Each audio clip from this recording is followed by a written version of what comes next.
Retailers have a lot to complain about, don't they always? But shipping is no longer one of them. Coming up here on The Jog.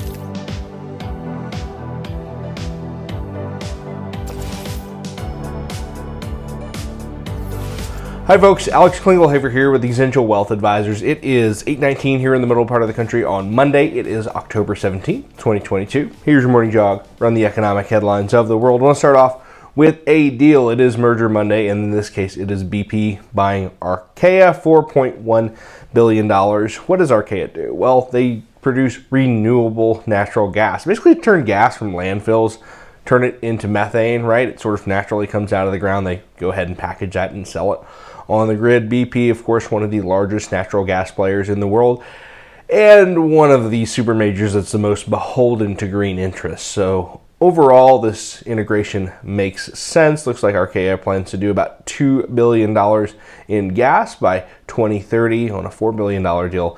That's not too bad. BP, of course, always looking to increase their bona fides with the conservative / green set.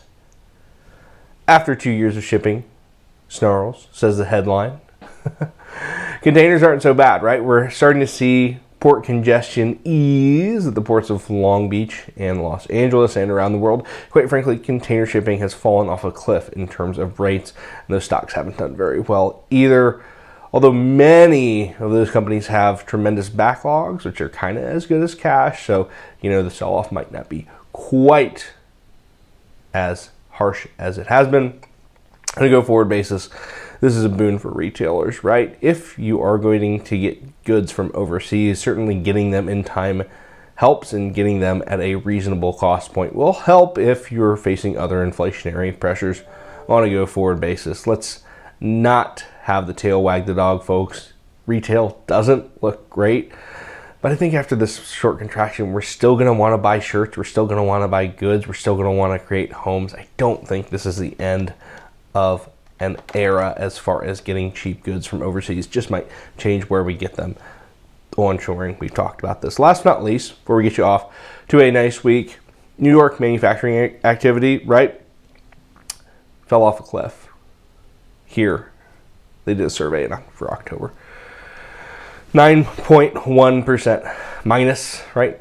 9.1, that's not great, right? You want to see a plus number. That means the economy in New York's growing. Listen, it's going to be a tough winter in the Northeast. There are just shortages, right? Specifically on fuel. We've talked about this a number of times. It is kind of a disaster in the Atlantic Basin, but that's not the entire economy. It doesn't mean that everywhere is going to be just killed. But if you're looking on either side of the Atlantic, energy prices are bad, and they're probably going to get worse throughout the winter, especially if it gets cold. So hold on to your hats, folks. Do not panic. It's not the worst thing that's ever happened in this economy. It's not the worst thing that's ever going to happen.